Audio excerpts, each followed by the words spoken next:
Hey everyone, welcome back. So in this video, we're going to look at example 3 in section 5.5. And so again, the method we're going to use here is partial fraction decomposition. So we are given an integral and we are going to carry out the partial fraction decomposition and then complete the integral. Okay, let's go for it. So first we can just check that we can use partial fraction decomposition. So let's check the degree of the denominator is 3. The degree of the numerator is 2. So the denominator does have a larger degree than the numerator. So let's see what we can do. Okay, so notice too that the denominator is cubic. There's an x to the third here. So one thing, or what we can recognize is, well, we don't have a scenario for this. All of our scenarios dealt with linear or quadratic expressions in the denominator. But notice this denominator is not irreducible. I can reduce it. I can write it in a factored form. So notice x cubed plus 9x is equal to x times x squared plus 9. So if I rewrite the denominator as x times x squared plus 9, now we can recognize it as a form that we can use partial fraction decomposition with. All right, so I'm going to just first work with that fraction, with this integrand, and set up the partial fraction decomposition. So our integrand is 2x squared plus 4x minus 9 divided by, and I'm going to use this factored form of the denominator so that we can recognize the denominator as a scenario that we can find the partial fractions of. Okay, so let's go back to the work that we were doing in example 2, where we're going to identify each part here. So x, that's just a linear term. That's going to be in the first scenario. X squared plus 9, now that's irreducible, and it's a quadratic, so that's going to be in that third scenario. So then what does this partial fraction look like? Well, this first fraction, the first scenario, just gives me an a over x. So I just have one fraction there.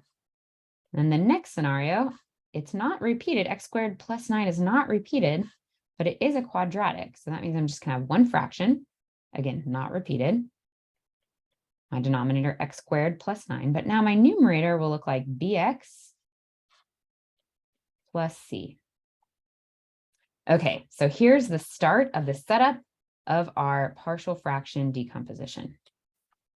So, and I'll write that down so we can follow the steps.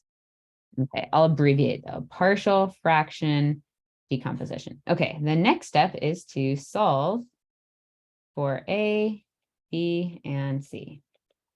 Okay, so to do that, we're going to use the same technique that we saw in example 1. We're going to multiply both sides of our equation by the denominators in order to cancel out the denominators.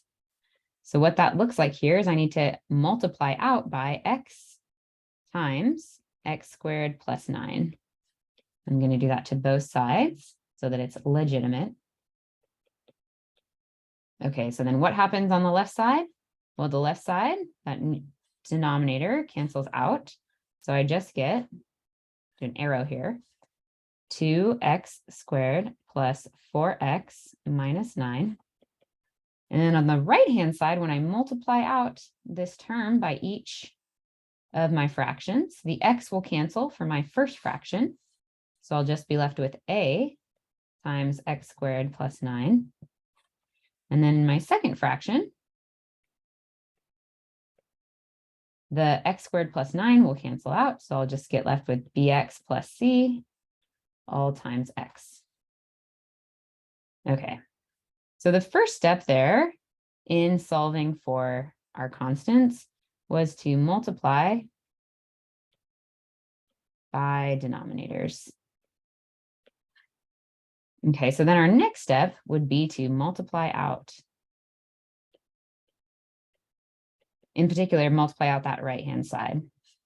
So what does that look like? Well, we get 2x squared plus 4x minus 9 on the left still equals ax squared plus 9 times a plus bx squared plus cx.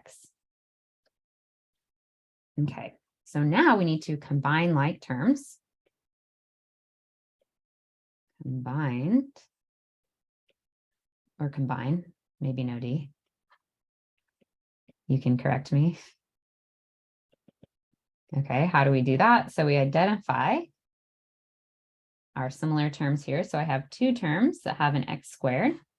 So I can write that as x squared times a plus b. I have one term that has just an x. So I can write that as plus cx. Then I have a one term that's just a constant, 9a. So all that is equal to 2x squared plus 4x minus 9. And so notice how I'm going to compare the left and right-hand side. So in order for this equation to be true, the x squared terms have to be equal. So that means 2x squared has to equal a plus bx squared.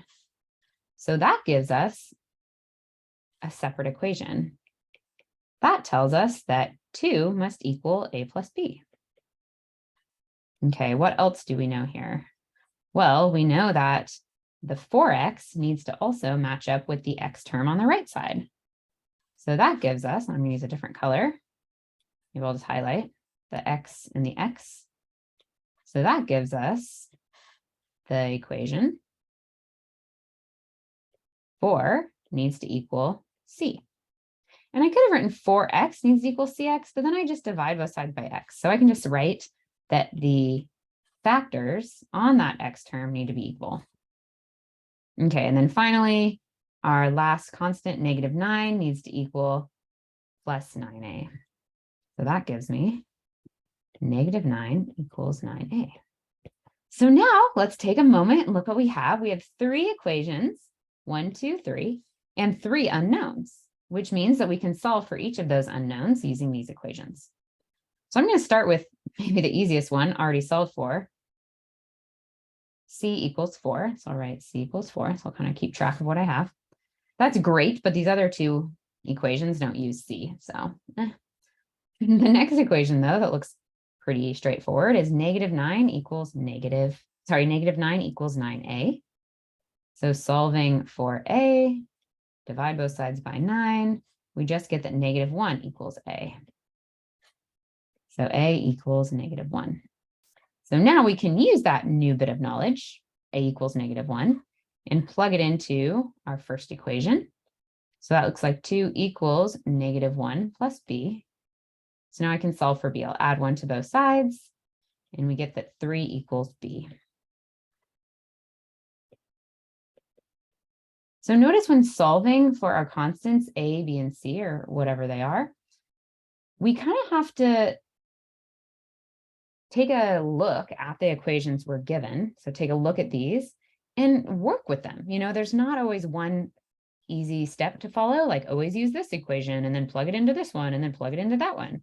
We just kind of take inventory of what we have, solve for any single variables we can at first, and then use those in the more complicated equations. Okay, so now we know how to rewrite our integrands using 2 different fractions. So I'm going to plug that up here so that we know what our fraction looks like in terms of these a's, b's, and c's. So this fraction looks like -1 over x plus 3x plus 4 over x squared plus 9. So this sum of fractions is equivalent to our denominator. Okay, awesome. Wow, look at all that. We are just on a roll. So now, after setting up the partial fractions, solving for a, b, and c, now I want to rewrite that integral using my partial fractions. So I'll write that down so we can follow the steps here. Rewrite. It's the equivalent, it's an equivalent or equal integral using our partial fractions.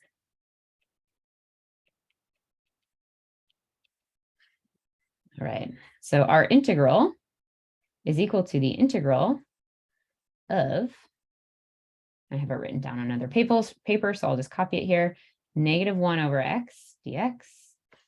Actually, I won't even put the dx yet. I'll just write out those fractions. So negative 1 over x plus 3x plus 4 over x squared plus 9 dx. Okay, so now we need to solve for this integral. So notice what happens in the second term. So in the second term, I have an 3x plus 4 in the numerator, which is going to be a little bit challenging to solve for or to compute an antiderivative of. So the easiest approach, the direct approach, is to multiply that denominator into each term in the numerator. So dividing by this fraction, by this number, dividing by this expression rather, is equivalent to multiplying by 1 over that denominator. Meaning I can bring that fraction into each term and then write this as a sum of two fractions. Okay, so I'm going to write that out. And at the same time, I'm going to split up the integral because I think we're ready to handle those two steps at the same time. So this becomes the integral. I'm going to say negative integral of 1 over x dx plus the integral of 3x over x squared plus 9 dx plus the integral of 4 over x squared plus 9 dx. So now we just have three smaller integrals we need to evaluate. I'm going to write 1, 2, and 3. Let's compute these three integrals. So I'm going to leave separate space just so we can see them separate, and we'll put all of our solutions together. So here, 1, the negative integral of 1 over x dx, that's a simple one. That's just negative ln absolute value of x. That's one of our kind of standard antiderivatives. So now let's see the second integral here too. So that's the integral of 3x over x squared plus 9 dx. So here we're going to have to use a u substitution. So what I want to do is, since the denominator has a quadratic, I'm going to use u equals x squared plus 9.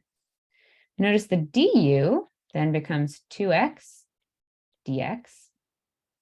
So I don't have a 2x in the numerator. I have a 3x. So that's going to be a simple fix. What I want to do there then is multiply by 3 over 2 by both sides of my du. So the 2 actually cancels, and I'm left with that 3x dx that I want to substitute in for my 3 over 2 du. So that becomes, in u land, the integral of 3 over 2, 1 over u du. So just recall 3 over 2 du, that's my 3x dx. Okay, so that becomes then 3 over 2, the integral of 1 over u du, which is 3 over 2 ln of u. Substituting back in to be in x's, I get 3 over 2 ln of x squared plus 9. So that's the antiderivative of my second integral. All right, so now let's finish this problem off by looking at that third integral. So now we're looking at the integral of 4. So we write it here. Integral of 4 over x squared plus 9 dx, which is the same as 4 times the integral of 1 over x squared plus 9 dx. So for this integral, we don't have an x in the numerator.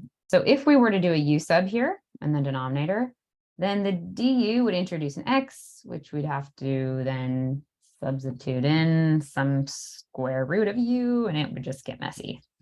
So some integrals like this, we're going to start to recognize their form because we'll see them a bunch. So integrals like this, we're going to just have to memorize or know where to look in our resources for them. So I gave you a table of integrals that come up in this section and throughout some of our homework. So go ahead and look at that table of integrals that I've linked for you. and take a look and see if you recognize any of those integrals as having a form similar to the one given here. Feel free to pause the video at this time to take a look. But you should notice that it's formula 17 in that table that has a similar form as our integral here. So now this 9, we could think of that as like our variable a, our constant a. And in the form of the formula, we have the integral of x squared plus a squared dx is equal to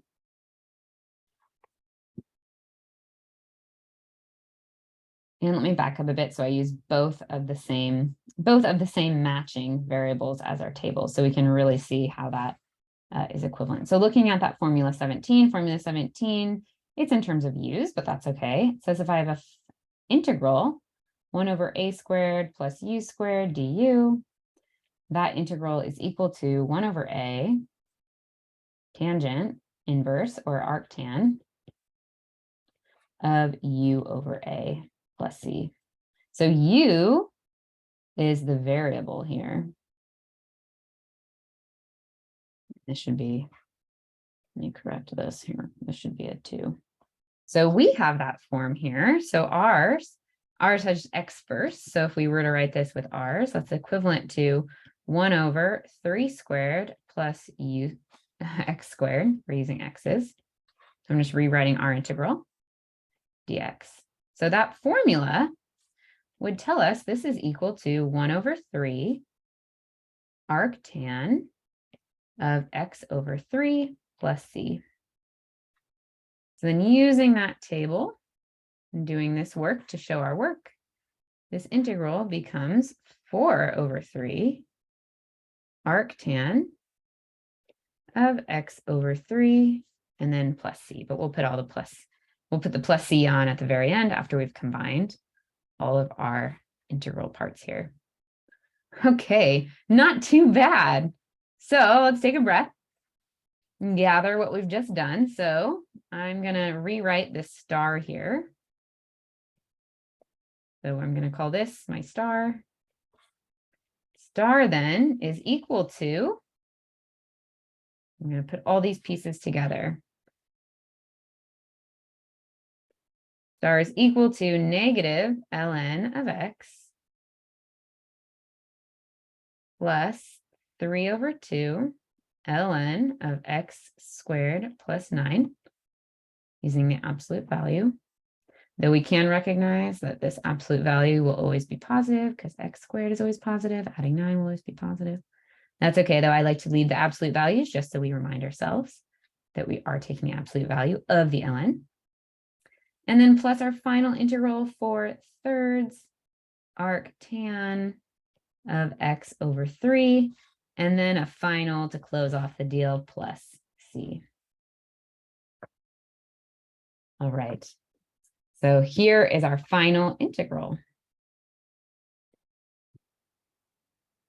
All right, nice work, everyone. This is a pretty challenging problem in that it just had a lot of components. We practiced, and actually to summarize, we practiced the partial fraction decomposition. So we rewrote our integrand as 2 fractions. To do that, we had to solve for those constants, a, b, and c in our partial fractions. Then we rewrote our integral using those partial fractions, which split our integral up into 3 fairly friendly integrals. Then we carried out the work to compute those 3 integrals together. Then we put all of our work together into our final integral solution here. Awesome. All right, great work, everyone. Thank you so much for watching this video. Please take a moment to reflect on what you just wrote down. Go through your own notes, make highlights, rewrite anything, circle some important points, make notes for yourself for later, and keep up the hard work.